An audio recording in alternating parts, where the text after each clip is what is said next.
guys! So, welcome back. So, in this video, ayan, may bago na tayong baby Ranchu. So, wala pa siyang name currently. Baka may masuggest kayong name. And ayun nga, may question tayo. Tanong lang po, magkano nyo po nabili yung 100 gallons? Separate video tayo na bin-breakdown ko lahat na magkano na nagastos dito sa tank na to. Kasi nga may nagtanong din.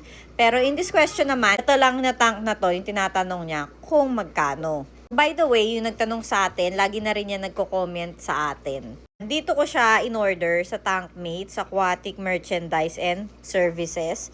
Sabi nila, actually, nung nakapanood ng videos ko, mura nga daw dun sa napagbilhan ko. 3.2k ko lang to nabili. And ayun nga, sa mga nakapanood nga, is mura nga yung napagbilhan ko. Kasi sa iba daw is 3.6 to 3.8. So this is 3.2k. Ito lang to ay 100 gallons na tank lang na yan hindi kasama yung stand and yung sump. Hi to my babies! Hello! Ang cute may bago tayong baby Ranchu. And sila currently, mga recovering. Magagaling na sila, nagre-recover na lang para mabalik yung mga colors and bodies nila.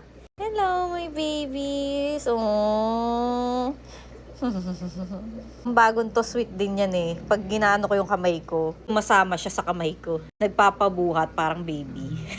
Mahaba na naman sa kadaldalan ko. Thank you for watching this video and see you again sa another video. And if you have questions, feel free to comment down below.